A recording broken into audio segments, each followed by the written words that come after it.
selain bekerja dengan cerdas juga harus bekerja dengan keras, tentunya harus didasari dengan keikhlasan. Nah, semata-mata kita mengharap rahmat dan ridho Allah Subhanahu wa taala.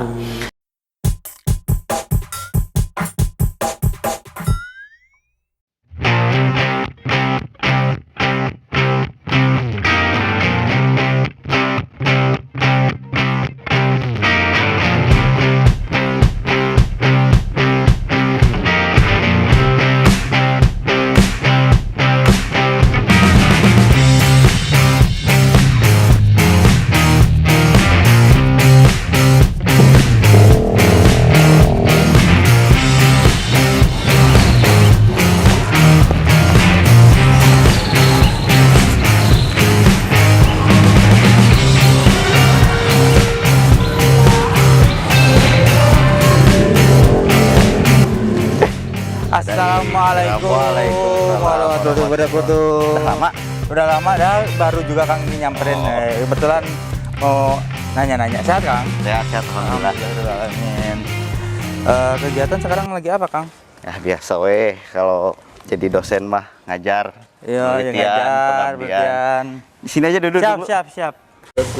Bisa. Assalamualaikum warahmatullahi wabarakatuh. Waalaikumsalam warahmatullahi Bahkan wabarakatuh. Abi Ikram, host kesayangan, sekarang sedang dengan salah satu alumni kita, Kang Ferdi Fatur Rahman. Disapa dulu Kang, ini sobat alumni. Nah, Siap. sobat alumni.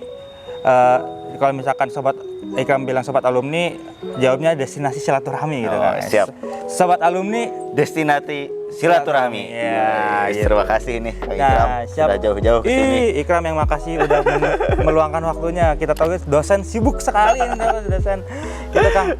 Jadi ya ini salah satu program kita lah untuk lebih dekat lagi Kang sama alumni-alumni IPB Subang, untuk bisa lebih mengenal lagi, lebih mendekatkan lagi, menjalin silaturahmi.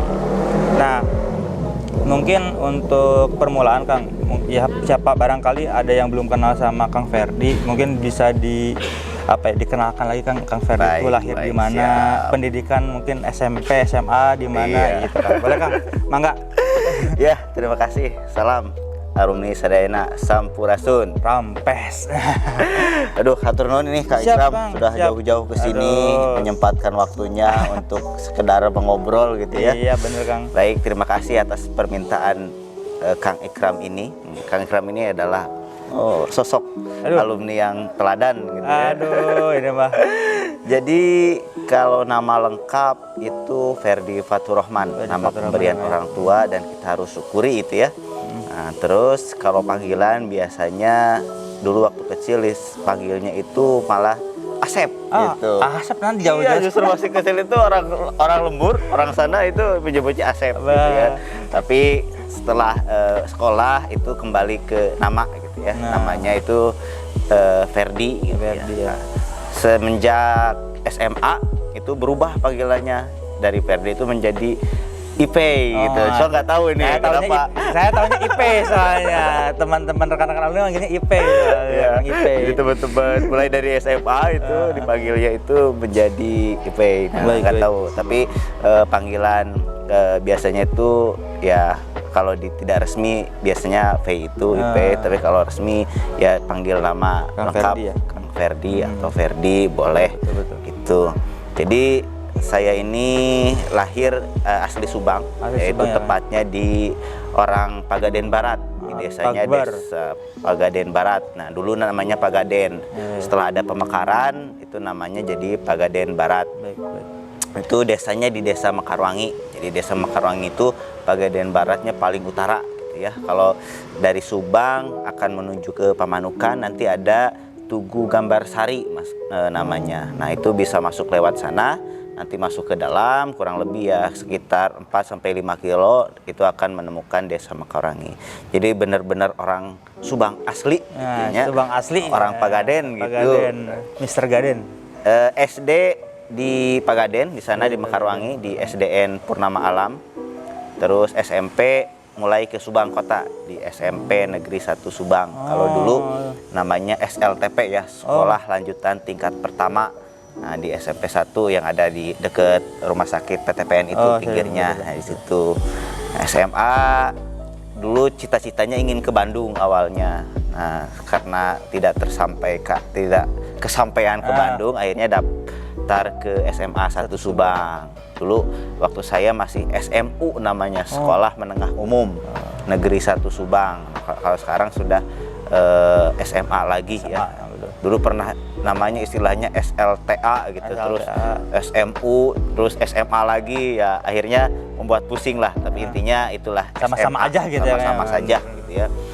Setelah selesai dari SMA di Subang, dulu memberanikan diri sebenarnya mendaftar ke IPB melalui jalur USMI. Nah, istilah USMI itu angkatan saya pertama, sebelumnya itu istilahnya itu PMDK. Kalau undangan berarti ya, Kang ya? Jalur undangan, jalur rapot gitu ya. Rapot. Nah, sebetulnya sebelumnya itu saya itu daftar juga di kampus lain gitu, ke Unpad, ke UI. Namun karena sudah keterima di USMI itu ke IPB ya tidak dilanjutkan pendaftarannya. Karena ya sudahlah, di IPB juga sudah bagus gitu ya. Nah, pendapat orang tua juga ya sudahlah, kalau udah keterima di IPB di negeri gitu kan, buat apa nyari-nyari yang lain, kita harus syukuri gitu ya apa yang sudah diperolehnya gitu ya. Nah, masuk ke IPB itu 2005, atau istilah di IPB itu disebutnya angkatan 42 gitu ya.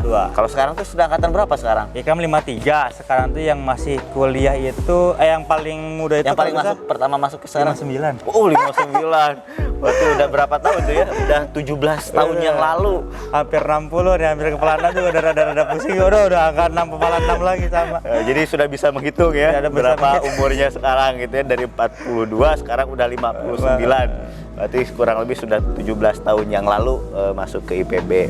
Ngambil dulu tuh karena program pertama USMI, yaitu pertama masuk itu tidak ada jurusan. Ya. Nah, itu jadi tuh nggak ada jurusan tuh, Kang? Tidak ada. Jadi dulu masuk ke TPB itu tanpa jurusan.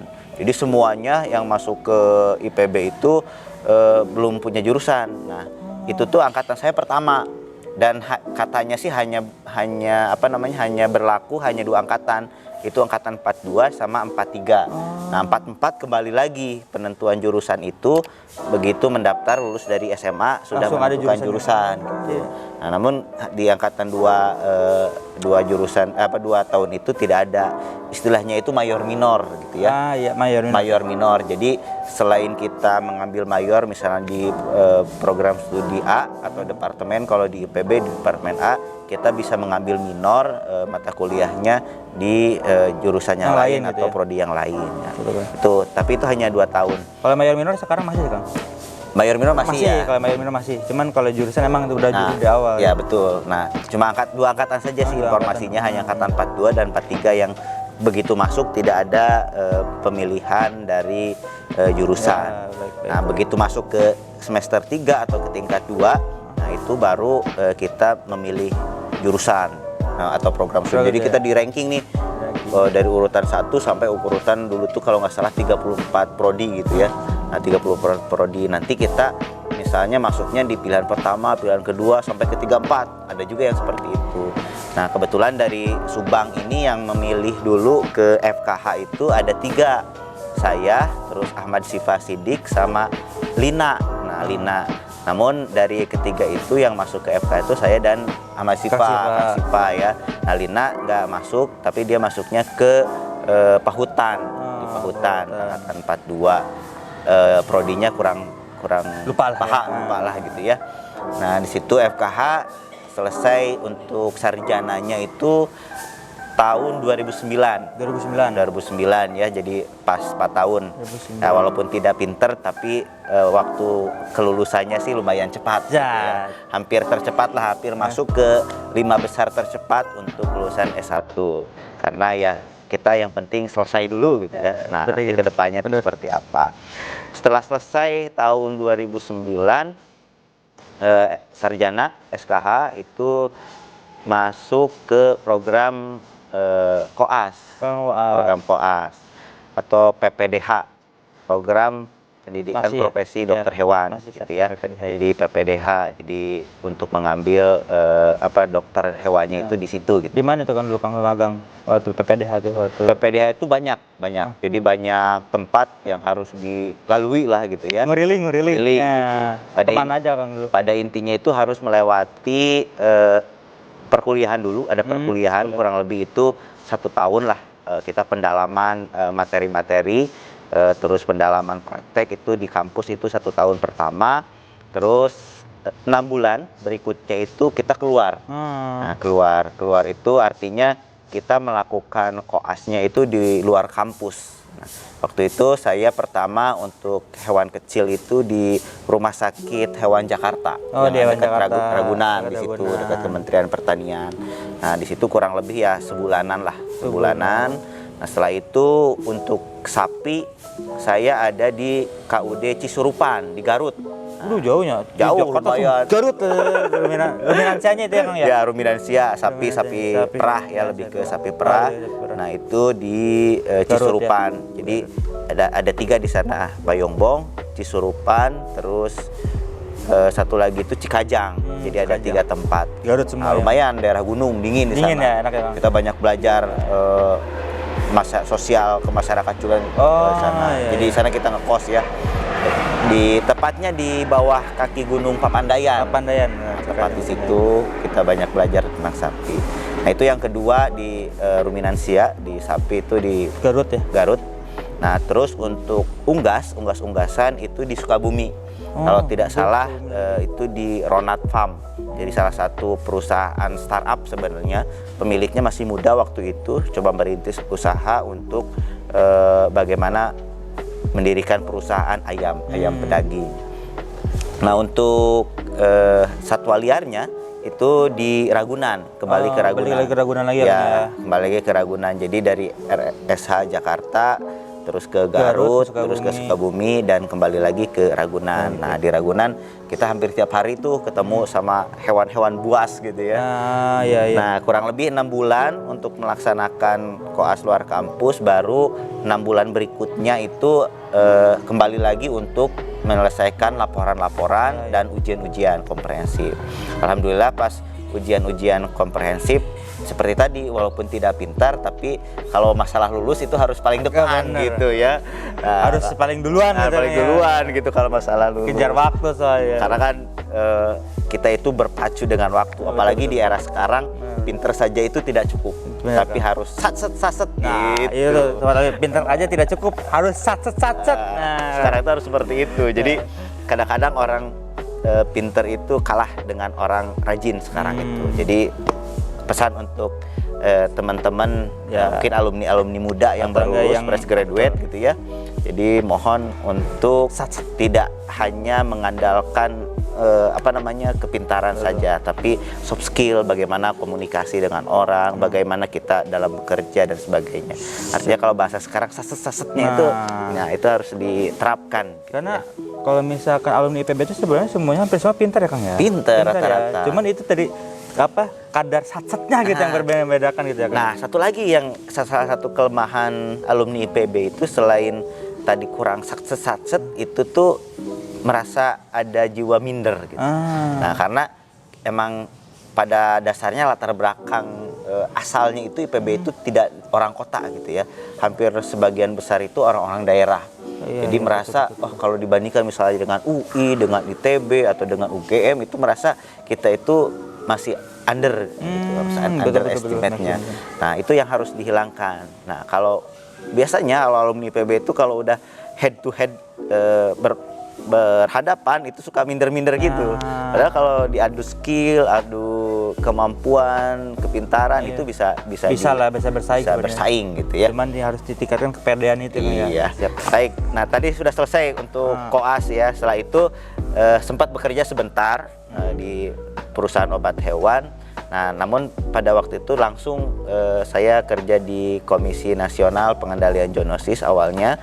Nah, terus sambil ngambil S2. Tapi S2-nya tidak dokter hewan gitu. Kemana nih? Tapi ngambilnya di manajemen. Waduh, ke jurusan saya akhirnya juga. Ujung-ujungnya manajemen, guys. Iya, karena waktu itu ya asumsinya dulu tidak berpikir menjadi dosen ya. Betul. Tidak ada cita-cita gitu ya, tidak ada apa namanya, tidak ada niatan juga di dosen, apalagi menjadi dosen di FK sebenarnya tidak ada gitu kan. Nah dulu karena waktu longgar gitu ya, terus finansial ada lah waktu itu kan sambil bekerja gitu ya, ya udah saya coba untuk sekolah gitu kan. Di mana itu Kang? Di Bogor. Di PB? Di PB. Jurusannya ya. apa Kang, kalau manajemen dan bisnis? Iya, manajemen bisnis. Di S2-nya. fakultas apa tuh? Kalau sekarang namanya tuh sekolah bisnis. Oh, di sekarang. sekolah bisnis berarti ya. Kalau dulu sekolahnya pasca sarjana di dulu. pasca sarjana. Nah, dulu tuh namanya manajemen agribisnis. Nah, namun setelah ada istilah perombakan sistem di PB itu dibagi dua. Manajemen agribisnisnya tetap di sekolah bisnis, sedangkan sains agribisnisnya itu kembali ke FEM. Nah, jadi dibagi dua sekarang. Jadi untuk yang manajemen agribisnisnya itu tetap di sekolah bisnis. Sekolah bisnis ya, berarti Kang di sekolah bisnis. Nah, itu masuk 2013. Jadi setelah masuk 2011. Maaf, masuk 2011 setelah kurang lebih kan saya selesai untuk koas itu di Agustus 2011. Nah, penerimaan itu kalau nggak salah itu di September dan mulai perkuliahan kalau tidak salah itu di Desember atau di Januari lah 2012. Nah, selesai di MB itu kurang lebih tahun 2013. Selesai ya kan? Nah, selesai. Jadi 2 tahun lah. 2 tahun lah. Nah, kurang lebih 2 tahun. Lagi lebih satset tuh. Nah, satset gitu ya. Nah, kalau yang kuliah tuh jangan lama-lama gitu kan.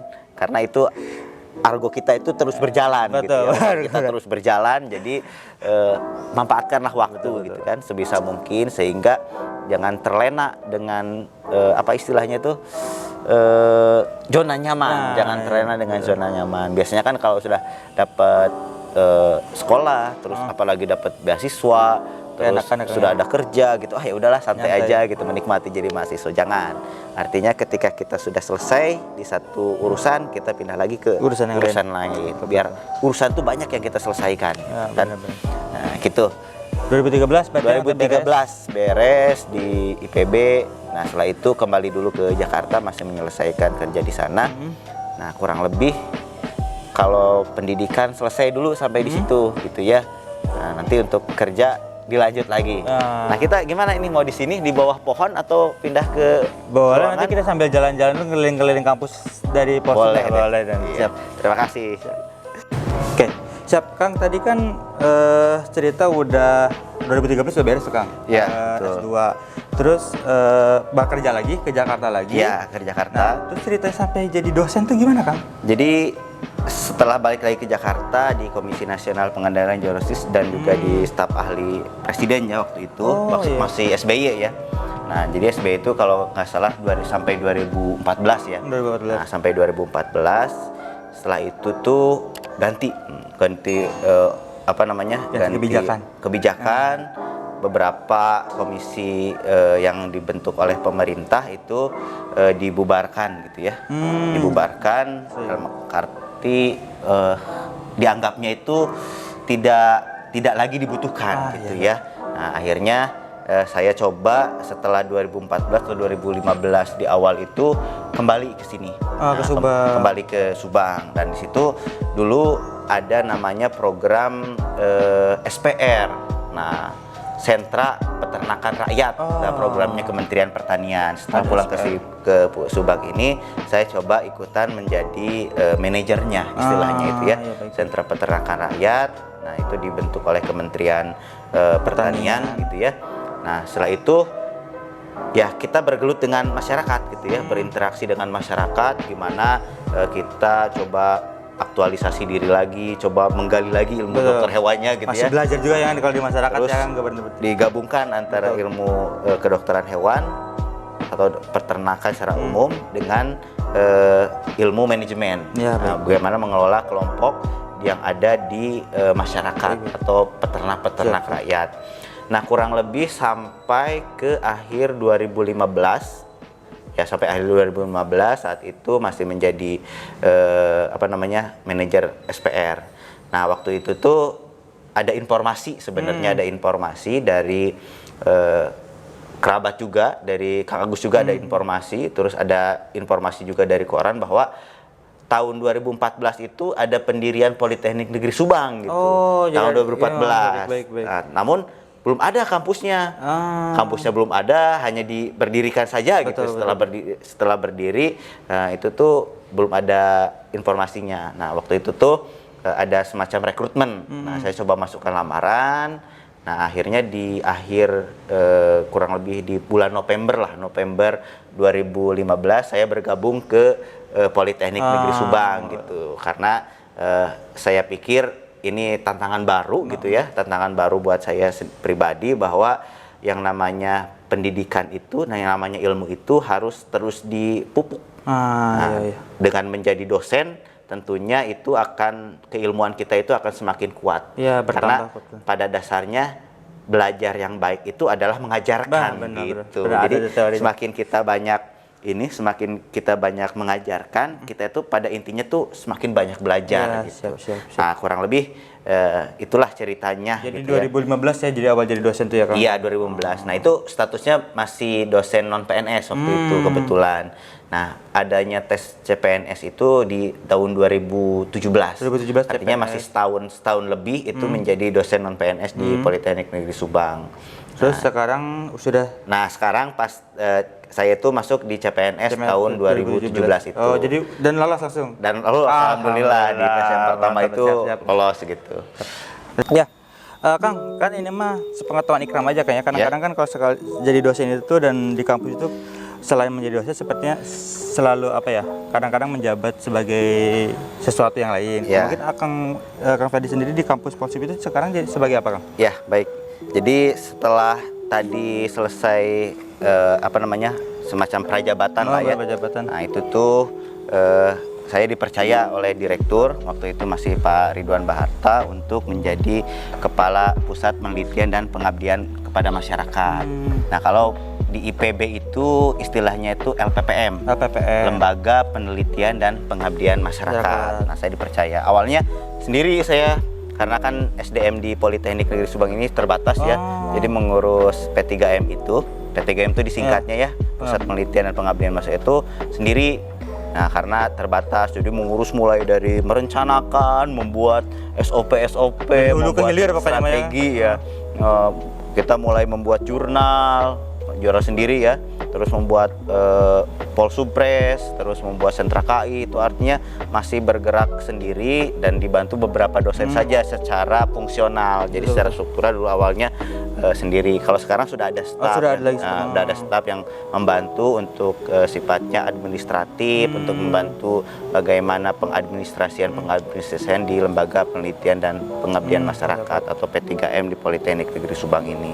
Ya cukup membuat adrenalin terpacu juga gitu ya. Artinya bisa nggak sih gitu ya, pertama harus membentuk lembaga penelitian gitu ya, yang dulu waktu di IPB kan saya sering terlibat juga ikut penelitian dosen, ikut survei kemana-mana gitu kan. Kalau ngelihat kepala LPPM tuh kelihatannya tuh keren gitu, artinya dia bisa memanage sumber daya yang ada, mulai dari SDM-nya, dosen-dosen, terus bagaimana bekerja sama untuk riset dan sebagainya, terus bagaimana untuk penganggarannya, dan nanti hasilnya itu bisa diterapkan untuk institusi sendiri dan juga untuk masyarakat gitu. Nah, itu yang tugas besar juga.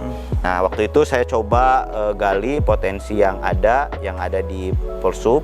Terus saya coba cari informasi juga ke Polban, ke Polman ya yang Bandung, termasuk ke IPB juga gitu ya. Teman-teman yang di IPB saya coba gali, termasuk ya jejaring alumni juga gitu kan, dulu TIIS dan sebagainya yang ada di sana itu ngebantu kalau mengelola LPPM tuh kurang lebih seperti ini. Benchmarking lah gitu ya, cari apa? Iya, terus ya banyak ilmu yang didapat gitu ya.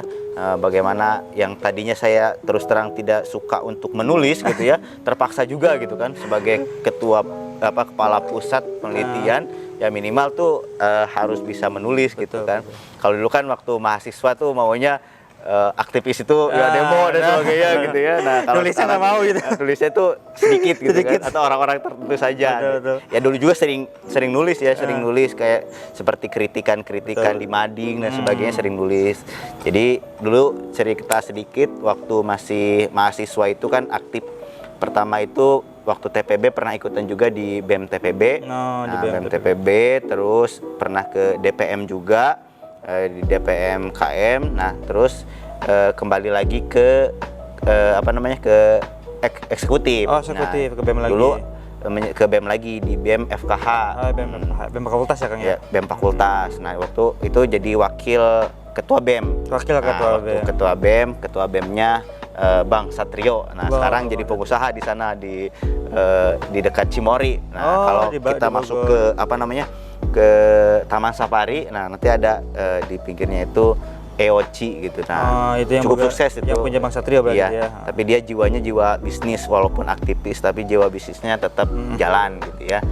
Nah, dari situ sempat jadi PLT ketua BEM fakultas juga, karena dulu ketua BEM Bang Satrio itu sudah lulus. Jadi saya diangkat beberapa bulan menjadi ketua PLT BEM, ya, Kang, ya? ketua BEM fakultas gitu ya. Sana ya. Nah, setelah selesai BEM fakultas, saya mencoba memberanikan diri gitu kan dengan dukungan teman-teman untuk mencalonkan menjadi Presma dan Cawapresma IPB. KM. Gitu ya. KM. Jadi Presma, tapi saya jadi wakil Presmanya. Iya, wakil ya. Capresmanya itu Najmi. Nah, Najmi sekarang lagi sekolah di Swiss kalau nggak salah ya, pokoknya lagi sekolah di luar negeri di Eropa. Nah, tapi sayang tidak menang. Kalah. Tapi seenggaknya berani guys ini. Waduh, KM tuh kalau yang belum tahu tuh mentalitas buat jadi mencalonkan jadi KM aja udah susah itu, udah berat. Betul. Saya coba dulu memberanikan diri selain untuk sebagai aktualisasi saya juga ingin menunjukkan bahwa saya dari Subang gitu kan, dari daerah itu tidak hanya tidak hanya di kampus itu ya yang normal-normal saja, tapi bagaimana bisa mewarnai kampus dengan ide-ide dan pemikiran yang ada gitu ya. Ya mudah-mudahan sih ke depannya gitu ya, adik-adik kelas yang ada di IPB ini bisa ada yang jadi gitu ya, jadi Presma IPB gitu atau Wapresma IPB yang asalnya dari Subang gitu. Ada Kang, udah ada Presma IPB Udah, dari Subang? Dari tahun 2 tahun ke belakang. Oh gitu, ya alhamdulillah sudah ada. Orang Tanjung Siang, nanti SMA Tanjung Siang. Di podcast berikutnya ini harus boleh dikasih namanya Fauzan kalau nggak salah. Fauzan tuh dia jadi kejadian itu Pak Kang, kejadian jadi Presma gitu. Bagus berarti ya, itu cukup bagus. Waktu zaman saya belum ada sampai saya itu. Jadi ya sebuah kebanggaan juga sebenarnya bisa mengangkat nama Subang, karena kan di biodata atau di di kampanye-kampanye kan disebutkan lahir di mana di Subang gitu dan sebagainya. Nah, itu sedikit aktivitas waktu dulu perkuliahan di IPB. Nah, itu kepake. Nah, setelah lulus ternyata yang saya rasakan justru yang namanya soft skill itu kalau dipresentasikan mungkin 60% itu kepake. Justru yang akademisnya ini, yang perkuliahan, keterampilan yang dilakukan di kampus itu mungkin kalau dipresentasi hanya 40% saja gitu. Sedangkan 60-nya itu soft skill. Bagaimana kita menghadapi orang, bagaimana kita berkomunikasi dengan orang, bagaimana kita bisa merayu orang agar tujuan-tujuan kita itu tercapai gitu. Negosiasi ya. Makanya setelah lulus juga ya, saya terus aktif di himpunan alumni, di HKTI dan sebagainya itu terus supaya terus menggali kemampuan soft skill tersebut. Betul. Itu lanjut Kang. Ya Kang, tadi Kang Akang udah ceritain ya, beranikan diri untuk untuk jadi Presma dan Presma. Terus kan Ikam juga dapat kabar nih, ada juga nih kenekatan dari Kang Ferdi itu mau mencalonkan jadi rektor di umur kurang, berapa Kang udah sekarang baru 35. Tuh, di bawah umur 40 mau jadi rektor itu kan kepikirannya tuh gimana gitu. Ya. Tiba-tiba kayak mau tidur kayak jadi rektor gitu, gimana kan? Gak kepikiran sama saya, Pak. Baik, terima kasih ini menggali-gali gimana ya, semangat juga ini. Jadi ya bukan dulu sih, baru beberapa bulan yang lalu gitu. Nah, kalau di IPB itu kan namanya rektor. Nah, kalau di Politeknik itu namanya tuh direktur. Oh, direktur ya. Jadi dibedakan. Jadi istilahnya ya. Jadi kalau di universitas, institut itu namanya itu rektor. Nah, kalau di politeknik dan akademi namanya itu direktur. Nah, kalau sekolah tinggi itu namanya ketua. Jadi istilahnya pimpinan perguruan tinggi dibedakan berdasarkan penamaan. Sama-sama nomor 1 lah. Iya, pimpinan kampus tersebut. Kampusnya. Nah, dulu sebenarnya ceritanya sih ya agak panjang sih. Cuma singkat ceritanya, saya berpikir gini, pertama persyaratan yang sudah ditentukan oleh kementerian melalui statuta peraturan menteri itu, peraturan pemerintah itu bahwa sudah memasuki gitu, artinya saya itu sudah memenuhi syarat untuk mencalonkan diri menjadi direktur di Politeknik Negeri Subang itu. Makanya saya menangkap itu adalah sebuah bisa sebuah peluang lah, kesempatan peluang buat saya untuk lebih mengaktualisasikan diri. Kenapa tidak gitu ya? Ketika kita sudah mempunyai kesempatan lah untuk bisa mengaktualisasikan, kenapa tidak dicoba? Ya walaupun kalau disebut nekat ya iya nekat gitu. Nah, kalau kemarin berpikirnya ini akan jadi gitu, kalau jadi gitu ya, itu mungkin menjadi pimpinan perguruan tinggi negeri termuda di Indonesia gitu ya. Namun ya alhamdulillah juga tidak jadi gitu ya. Cuma juga ada hikmahnya gitu ya Kang ya. Hikmahnya.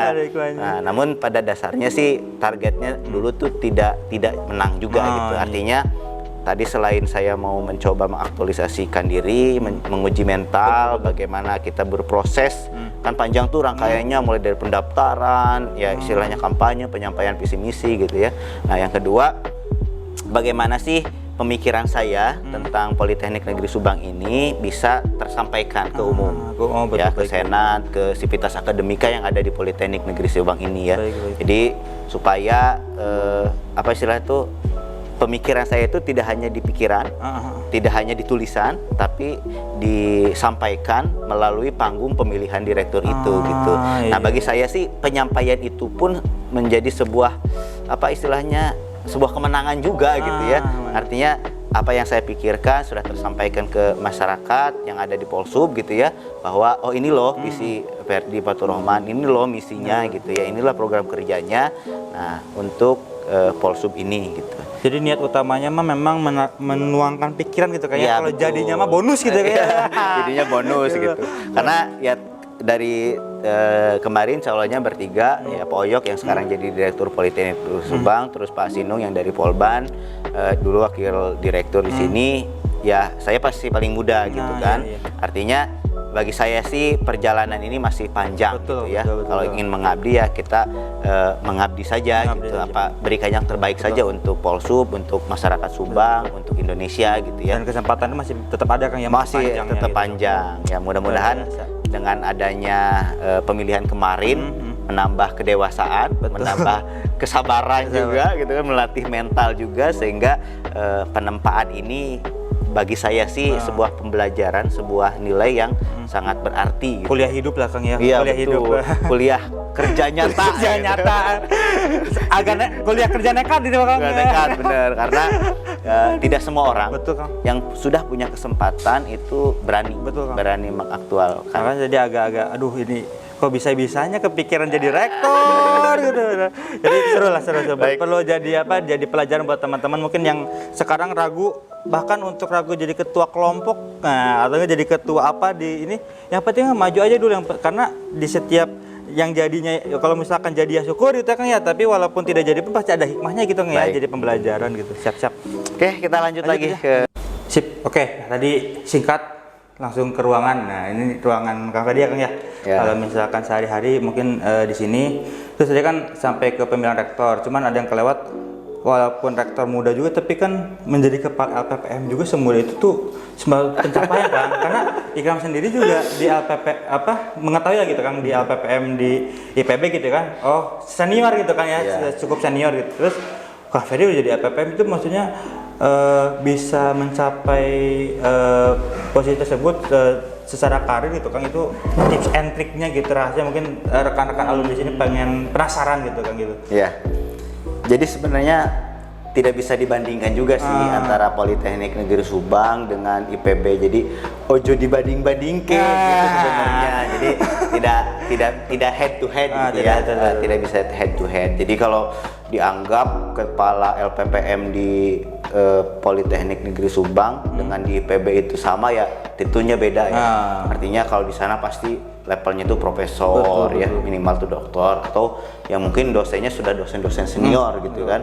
Artinya sudah memiliki kemampuan secara manajerial, secara akademisnya itu cukup tinggi. Nah, kalau di sini sebenarnya dulu karena tidak ada orang. Pertamanya itu di Politeknik Negeri Subang ini kan baru berdiri ya. Karena baru berdiri itu belum ada banyak lah orangnya ya. Artinya waktu itu tuh awal berdiri itu hanya 2 tambah ya mungkin hanya sekitar 20-an lah, 20 orang yang ada di sini, baik dosen dan tenaga kependidikan. Artinya di Politeknik Negeri Subang itu masih banyak jabatan-jabatan yang harus diisi gitu. Makanya dari itu dulu Pak Direktur kami Pak Ridwan menempatkan yang penting terisi dulu gitu ya.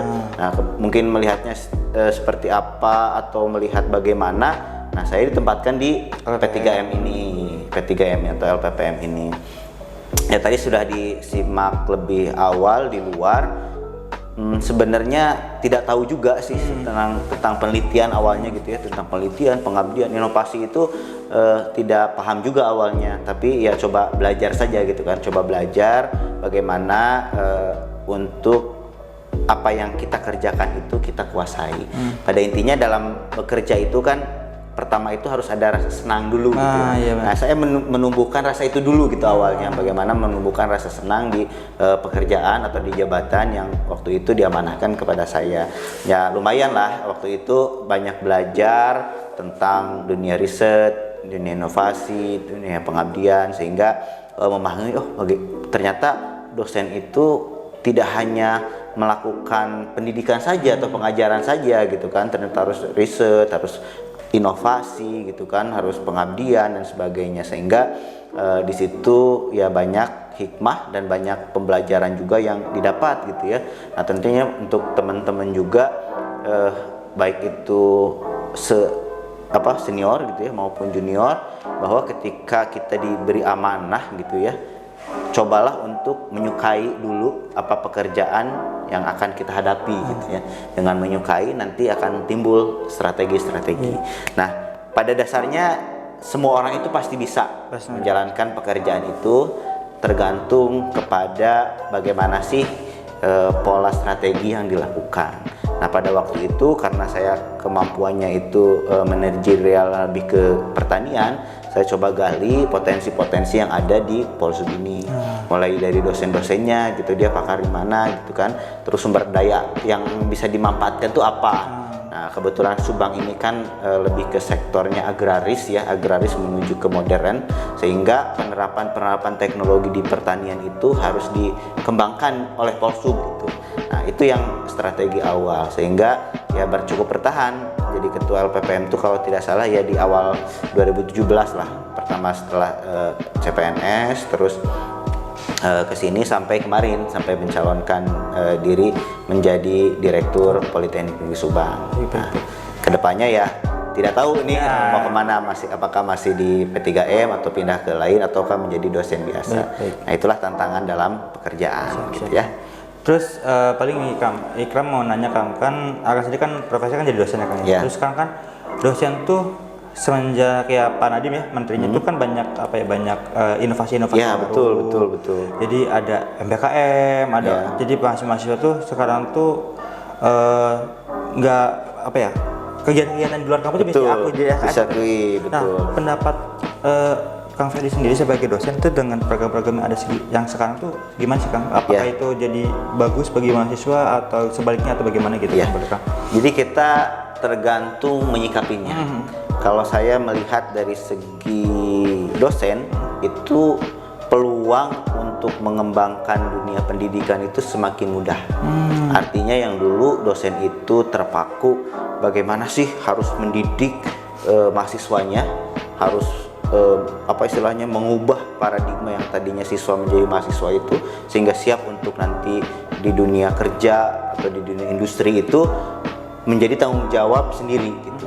dulunya gitu ya, paradigma dulu. Dengan adanya MBKM itu tuh menjadi tanggung jawab bersama gitu.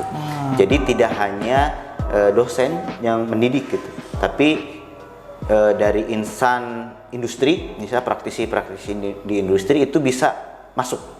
Nah, bisa masuk ke perguruan tinggi, bisa mengajar, bisa memberikan pengalaman-pengalamannya di industri, sehingga nanti mahasiswa itu bisa tercerahkan. Artinya mahasiswa itu bisa paham, oh ternyata dunia kerja itu seperti ini gitu ya. Dengan mahasiswa paham itu, nanti perusahaan itu tidak lagi susah-susah untuk ibaratnya itu mentrainingkan lagi gitu. Artinya mahasiswa itu nanti lebih siap untuk bekerja. Dan selain ke mahasiswa, jadi industri itu memberi masukan juga ke kita. Jadi misalnya program-program mata kuliah yang harus diterapkan itu, yang nanti banyak diterapkan di industri atau di perusahaan itu apa saja gitu ya. Nah, kita coba adopsi gitu ya. Selain tadi ada dosen praktisi yang mengajar di perguruan tinggi, kita juga bisa bertukar dari segi kurikulum. Nah, itu dari segi yang pertama, dari industri kita bisa masuk, terus dari kurikulum juga bisa diubah. Nah, yang kedua, dengan MBKM ini tentunya memperluas jaring mahasiswa. Artinya sebenarnya mahasiswa itu bisa belajar di mana saja. Nah, selagi ilmunya itu bisa sesuai. Nah, selagi programnya juga sesuai dengan yang sesuai di program studi yang ada di sini. Nah, ini sebenarnya filosofi ini itu zaman dulu tuh sudah diterapkan di dunia pesantren itu. Bahkan di kampus nomor 1 dunia pun, di Harvard, di Oxford itu metode ini tuh sudah diterapkan. Artinya mahasiswa itu tidak terpatok kepada dosen A gitu ya. Misalnya saya mengajar misalnya kewirausahaan di Politeknik Negeri Subang, tapi saya tidak menguasai kewirausahaan tentang teknologi atau kewirausahaan tentang bagaimana sih menciptakan yang tadinya sumber daya mineral menjadi besi gitu kan. Nah, saya tidak menguasai. Itu ahlinya ada di ITB misalnya. Nah, jadi mahasiswa itu kalau ingin menggeluti atau mendalami tentang kewirausahaan di bidang tadi, itu tuh belajar ke sana. Oh, ITB gitu. Ke ITB itu. Itu bisa kalau itu bisa. Nah, Unpad dengan ITB sekarang sudah seperti itu. Nah, kalau di dunia pesantren itu namanya dulu sorogan namanya. Sorogan. Karena dulu ya pernah pesantren waktu SD, waktu SMP itu pernah pesantren. Jadi misalnya ada Kiai A yang paham betul tentang ilmu astronomi, ilmu falak gitu ya. Adanya di pesantren di Tasik gitu ya. Nah, kita yang dari Subang tidak ada ahli itu, nggak ada kiai itu. Makanya si santri-santri itu biasanya mondok selama beberapa bulan, baik itu 2 bulan, 3 bulan, khusus untuk mempelajari kitab yang terkait dengan ilmu falak itu. Nah, konsep Merdeka Belajar itu sebenarnya konsep itu. Sama di Harvard pun, misalnya mahasiswa hukum di Harvard, jadi dia akan mempelajari tentang hukum Asia, hukum yang berlaku di Asia. Namun di Harvard itu di program studinya itu tidak ada. Nah, adanya itu misalnya di kampus lain, di Illinois, di mana gitu ya. Nah, mereka boleh belajar ke sana. Nah, nanti ada pengakuan dari sana itu, dari profesornya itu, bahwa oh ini sudah bisa memahami tentang hukum Asia. Nanti semacam surat keterangannya itu dibawa ke kampusnya. Nah, nanti di kampusnya itu tukar kredit, diukur kreditnya. Kira-kira ini cocoknya berapa SKS. Nah, konsep itu tuh sebenarnya sudah berjalan cukup lama di dunia pendidikan. Nah, namun di Indonesia dengan Pak Nadiem ini cukup gebrakan sih menurut saya ya, Merdeka Belajar itu. Jadi jangan sampai kita itu semacam terkungkung, terkotak-kotak gitu ya. Padahal setiap kampus itu punya ahli-ahli gitu ya. Betul. Mungkin ahli ini tidak ada di kampus ini, tapi ada di kampus lain. Nah, kalau mahasiswanya ingin belajar tentang hal tersebut, masa sih harus keluar atau pindah dulu kampus kan? Nah, dengan adanya Merdeka Belajar itu kita bisa membuka gerbang itu. Jadi ilmu itu kan sebenarnya anugerah ya dari Tuhan, dari Allah Subhanahu wa taala untuk umat manusia supaya mempermudah kita menjalani kehidupan gitu kan. Nah, sebenarnya itu kan tujuan ilmunya. Kalau sekarang kita batasi ilmu itu hanya kurikulum yang berlaku di satu kampus, maka ya tidak akan berkembang gitu. Nah, itulah yang MBKM bagusnya. Nah, kedepannya itu harus terus disosialisasikan dan harus terus apa sih fundamental dari MBKM itu gitu kan. Jadi jangan sampai program bagus ini tidak dihayati atau tidak dimaknai dengan sungguh-sungguh oleh perguruan tinggi, baik sivitas akademika yang ada di kampus satu dengan sivitas akademika yang ada di kampus-kampus lainnya. Nah, itu sedikit gambaran saya tentang MBKM gitu. Tapi kan gini Kang, kan kalau MBKM itu kan tadi kan banyak kita mau membicarakan tentang peluangnya gitu kan. Iya. Nah, tapi kan kalau bersama peluang itu pasti datang tantangan gitu kan. Nah, tantangannya sendiri yang kelihatan sama Kang Fedi apa sih gitu? Ya, tantangannya itu kalau diibaratkan patah itu, nah biasanya orang itu lecet-lecet sepatu baru. Nah, lecet-lecet sepatu baru tuh biasanya kan gini, kalau kita beli sepatu baru itu tuh tidak pas dengan ukuran sepatu kita.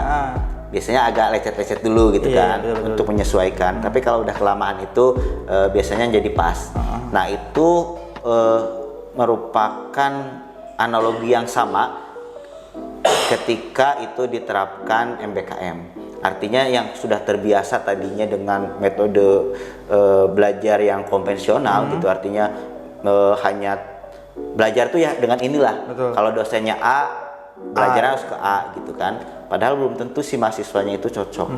Terus kampus itu terpisah dengan industri. Artinya terpisah itu tidak ada sinkron. Kampus kurikulumnya kemana, industri kebutuhan kemana apa, gitu kan. Nah, kalau orang-orang yang masih berpikirnya bahwa oh ini loh metode terbaik gitu, nah itu akan menjadi menjadi sebuah penghalang juga dari MBKM. Jadi pada dasarnya sih manusia itu kan harus terus mau belajar gitu kan, bahwa tidak ada yang sempurna di dunia ini kecuali kesempurnaan Allah kan. Nah, sebuah kurikulum seperfect apapun, ketika itu ciptaan manusia pasti ada kelemahannya. Dan tentunya semakin orang terbuka dengan menerima MBKM ini, maka proses MBKM ini akan berjalan dengan baik. Berarti tantangannya tuh emang harus disosialisasikan lagi ya? Lebih sosialisasikan lagi dan lebih mengena lagi. Kalau program-programnya itu program yang benar-benar bisa diterapkan di kampusnya ya. Nah, itu dan MBKM itu sebenarnya kampus itu mempunyai kebebasan gitu ya. Misalnya kampus itu tidak mau menerapkan bersama gitu ya, boleh-boleh aja boleh, gitu. Boleh. Tapi menerapkan magang bersama itu boleh. Gitu, jadi kan. tidak satu paket jadi boleh. Tidak paket harus semuanya diambil gitu diambil, tidak harus seperti itu. Baik. Oke, mungkin udah banyak kan kita ngobrol. Iya, baik. Untuk sebagai penutup kan yang nonton ada alumni, ada juga mahasiswa gitu kan. Nah, mungkin ada pesan-pesan buat mahasiswa yang sedang mau lulus atau yang baru lulus yang masih bingung untuk aduh ini kerja gimana sih gitu kan. Kang Fedi ini agak unik kan, maksudnya ada dokter hewan kerja sebagai di rumah sakit hewan atau di industri yang terkait, terus sekarang jadi dosen gitu kan. Jadi kan istilahnya kita tuh belum tahu itu ya Kang ya, untuk dunia tuh membawa kita kemana gitu kan. Mungkin ada gak pesan-pesan biar rekan-rekan yang menonton tuh tahan gitu kan untuk menjalani prosesnya gitu kan. Kadang-kadang kan kita tuh gak sabar gitu, kayak pengennya tuh dek gitu. Nah ini gimana Kang? Boleh Kang disampaikan aja ke ini. Ya, pada dasarnya mahasiswa sekarang atau ya generasi Z lah ya, milenial gitu, inginnya itu serba instan, serba cepat. Jadi kalau misalnya ada ya ini mah yang beredar di sosial media gitu ya. Kalau generasi Z itu kalau dikasih tugas itu, kalau tugasnya itu bukan tupoksinya langsung menjawab itu kan bukan tupoksi saya gitu kan. Nah kalau saya dulu ya ini mungkin kalau saya masih generasi milenial lah ya, masih milenial. Jadi saya sih berpikirnya gini, setiap pekerjaan itu jangan dianggap sebuah kewajiban gitu ya. Jangan kewajiban yang harus kita kerjakan gitu. Tapi pekerjaan itu jadikanlah sebuah keharusan yang nantinya kita itu akan mendapatkan manfaat lain gitu ya, di luar dari apa yang kita dapatkan. Contohnya kita melihat teman kita gitu ya, pertama lulus sudah digaji 2 digit dan sebagainya gitu ya. Tapi mengkaca ke kita, ke diri kita hanya digaji misalnya hanya ya 2-3 juta gitu ya awal-awal. Nah itu tuh jangan merasa langsung kita, wah pekerjaan ini nggak cocok buat saya gitu. Jangan merasa seperti itu. Tekuni saja, nikmati saja, cintai pekerjaan itu. Karena dengan seiringnya berjalan waktu kita akan menemukan soulnya itu ketemu gitu, jiwanya itu ketemu, pekerjaan itu apa gitu. Sehingga nanti di akhir itu kita akan menyukai dan peluang-peluang lain itu akan ada gitu. Mungkin dari gaji kita itu kan kecil gitu yang didapat, tapi penghasilan lain, pendapatan lain atau rezeki lain yang tidak berbentuk uang itu bisa didapat dengan lebih gitu dibandingkan dengan teman-teman kita yang tadinya gajinya lebih besar gitu ya, sehingga kita selalu terpukau gitu. Nah yang kedua, kita selalu menganggap bahwa rumput tetangga itu lebih hijau gitu. Nah itu yang menjadi paradigma anak-anak muda atau yang fresh graduate itu. Jadi menganggap, wah ternyata misalnya kerja di bank itu enak gitu kan. Nah, tapi orang bank mengerjakan, oh ternyata berwirausaha itu enak gitu ya. Terus orang wirausaha menganggap bahwa oh jadi PNS itu enak. PNS menganggapnya yang usaha itu enak. Nah itu pada menganggap, pada nyawang gitu istilahnya. Kita melihat, oh itu lebih enak, padahal belum tentu gitu ya. Nah, kembali ketika kita mendapatkan sebuah pekerjaan, itu adalah menjadi amanah kita yang harus kita jalankan dengan sungguh-sungguh.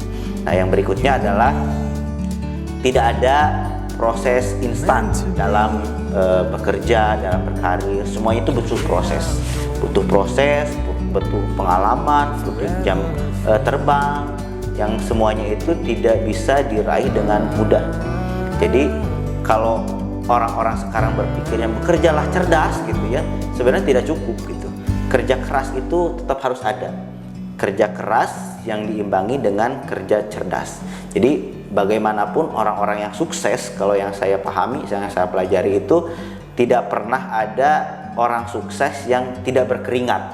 Artinya kalau paradigma teman-teman sekarang yang baik itu mahasiswa atau alumni-alumni yang mungkin baru lulus bahwa bekerja itu harus hanya bekerja cerdas saja, itu salah menurut saya. Jadi bekerja itu selain bekerja dengan cerdas juga harus bekerja dengan keras, tentunya harus didasari dengan keikhlasan. Nah, semata-mata kita mengharap rahmat dan ridho Allah Subhanahu wa taala. Oke Kang, berarti tadi kan yang pertama itu kita harus percaya Kang bahwa pekerja itu akan memberikan manfaat ya ke kita ya. Terus juga tadi jangan cuman kerja cerdas doang, harus kerja kerasnya harus tetap, karena tadi kata Kang Ferdi tidak ada orang sukses yang tidak berkeringat gitu ya. Oke, berarti sobat alumni sudah selesai bincang-bincang kita dengan Kang Ferdi. Semoga memberikan manfaat, semoga memberikan pengetahuan, menambah wawasan buat teman-teman alumni. Sampai jumpa di destinasi silaturahmi berikutnya. Terima kasih sudah mengikuti perjalanan Ikram sama Kang Ferdi pada hari ini. Kang, sukses terus.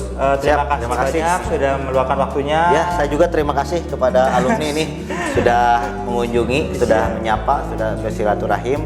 Ya, mudah-mudahan bisa memberikan sedikit motivasi lah ya, sedikit gambaran untuk teman-teman alumni yang lain. Siap. Terima kasih. Wassalamualaikum warahmatullahi wabarakatuh. Waalaikumsalam warahmatullahi wabarakatuh.